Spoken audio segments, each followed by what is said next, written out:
Hello ಎಲ್ರಿಗೂ ನಮಸ್ಕಾರ. India versus south Africa ಎರಡನೇ ಟೆಸ್ಟ್ ಮೊದಲನೇ ದಿನ ಆಲ್ಮೋಸ್ಟ್ ಬ್ಯಾಟಿಂಗ್ ಮತ್ತು ಬೌಲಿಂಗ್ ಎರಡು ಈಕ್ವಲ್ ಆಗಿಯೇ ಎಂಡ್ ಮಾಡಿದ್ದಾರೆ ಅಂತಲೇ ಹೇಳ್ಬೋದು. ಇಂಡಿಯಾ 6 ವಿಕೆಟ್ ತೆಗೆದಿದ್ದರೆ ಸೌತ್ ಆಫ್ರಿಕಾ 247 ರನ್ನನ್ನು ಹೊಡೆದಿದ್ದಾರೆ.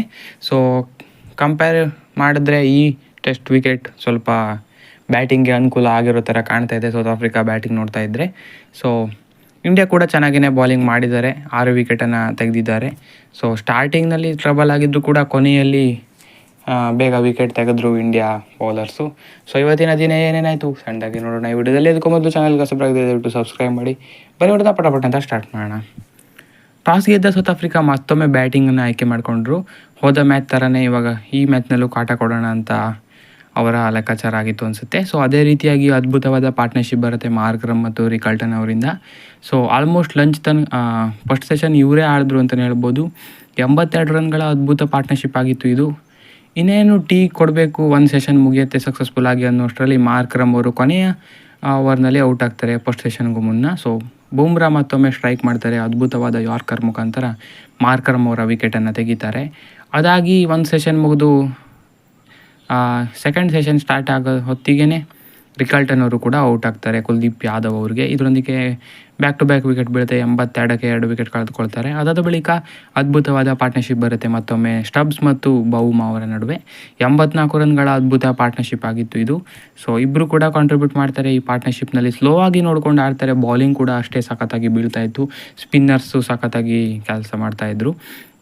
ಅದಾದ ಬಳಿಕ ಪಾರ್ಟ್ನರ್ಶಿಪ್ ಬ್ರೇಕ್ ಮಾಡಿದ್ದು ಅಂದರೆ ಜಡೇಜಾ ಅವರು ಬೌಮಾ ಅವರ ವಿಕೆಟನ್ನು ತೆಗಿತಾರೆ. 41 ರನ್ ಗಳಿಸಿ ತೆಂಬ ಬೌಮಾ ಅವರು ಔಟ್ ಆಗ್ತಾರೆ. ಒಂದು ಬಿಗ್ ಪಾರ್ಟ್ನರ್ಶಿಪ್ ಇದರೊಂದಿಗೆ ಎಂಡ್ ಆಗುತ್ತೆ. ಅದಾದ ಬಳಿಕ ಸ್ಟಬ್ಸ್ ಮತ್ತು ಡಿಜಾರ್ಜಿ ನಡುವೆ ಜಾಸ್ತಿ ಪಾರ್ಟ್ನರ್ಶಿಪ್ ಬೆಳೆಯೋದಿಲ್ಲ, ಯಾಕಂದರೆ ಕುಲ್ದೀಪ್ ಯಾದವ್ ಸ್ಟಬ್ಸ್ ಅವರ ವಿಕೆಟನ್ನು ಪಡಿತಾರೆ. 49ಕ್ಕೆ ಔಟ್ ಆಗ್ತಾರೆ ಸ್ಟಬ್ಸ್ ಅವರು. ಅದಾದ ಬಳಿಕ ಟೋನಿ ಡಿಜಾರ್ಜಿ ಮಲ್ಡರ್ ಜಾಸ್ತಿ ಹೊತ್ತು ಆಡೋದಕ್ಕಾಗೋದಿಲ್ಲ. ಇನ್ಫ್ಯಾಕ್ಟು ಮಲ್ಡರ್ ಬೇಗ ಔಟ್ ಆಗ್ತಾರೆ ಕುಲ್ದೀಪ್ ಯಾದವ್ರಿಗೆ 13 ರನ್ ಗಳಿಸಿ. ಕೊನೆಗೆ ಟೋನಿ ಡಿಜಾರ್ಜಿ ಮತ್ತು ಮುತ್ತುಸ್ವಾಮಿಯಿಂದ ಒಳ್ಳೆ ಪಾರ್ಟ್ನರ್ಶಿಪ್ ಬಿಲ್ಡ್ ಆಗ್ತಾ ಇರುತ್ತೆ. ಕೊನೆಯಲ್ಲಿ ಇವತ್ತಿನ ದಿನದ ಎಂಡ್ ಆಗುತ್ತೆ ಅನ್ನುವಷ್ಟರಲ್ಲಿ ಡಿಜಾರ್ಜಿ ಅವರ ವಿಕೆಟನ್ನು ಪಡಿತಾರೆ. ಸಿರಾಜ್ ಅವರು 28 ರನ್ ಗಳಿಸಿ ಸೆಕೆಂಡ್ ನ್ಯೂ ಬಾಲ್ ಬಂದಾಗ ಒಂದು ವಿಕೆಟ್ ಬರುತ್ತೆ.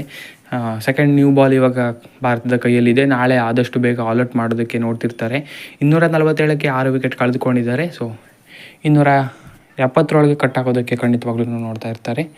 ಮುಂದೆ ಹೋಗ್ತಾ ಬ್ಯಾಟಿಂಗ್ ಅನುಕೂಲ ಆಗುತ್ತೋ ಆಗಲ್ವೋ ಅಂತ ಗೊತ್ತಿಲ್ಲ. ಸೊ ಹಾಗಾಗಿ ಆದಷ್ಟು ಫ್ರೆಶ್ ವಿಕೆಟನ್ನು ಬಳಸ್ಕೊಂಡಿದ್ದಾರೆ ಸೌತ್ ಆಫ್ರಿಕಾ ಬ್ಯಾಟ್ಸ್ಮನ್ಸ್ಗಳು. ಸೊ ಇಂಡಿಯಾಕ್ಕೂ ಕೂಡ ಹೀಗೆ ಇರುತ್ತೆ ಅಂತ ಹೇಳೋದಕ್ಕಾಗೋದಿಲ್ಲ, ಪಿಚ್ಚು ಯಾವ ರೀತಿ ವರ್ಕ್ ಆಗುತ್ತೆ ಅಂತ. ಸೊ ಹಾಗಾಗಿ ನೋಡ್ಕೊಂಡು ಆಡಬೇಕಾಗುತ್ತೆ ಕೇರ್ಫುಲ್ಲಾಗಿ. ಈಗ ಇದನ್ನು ದಾಟಿ ಲೀಡ್ ಮಾಡಬೇಕಾಗುತ್ತೆ. ಸೊ ಅಷ್ಟು ಮಾಡಿ ಲೀಡ್ ಮಾಡಿದ್ರೆ ಖಂಡಿತವಾಗ್ಲೂ ಈ ಮ್ಯಾಚು 4-5 ದಿನಕ್ಕೆ ಹೋಗೋದು ಪಕ್ಕ. ಸೊ ಭಾರತ ಲೀಡ್ ಮಾಡಿ ದೊಡ್ಡ ಲೀಡ್ ಮಾಡಬೇಕಾಗುತ್ತೆ ಮೊದಲ ಇನ್ನಿಂಗ್ಸ್ನಲ್ಲಿ.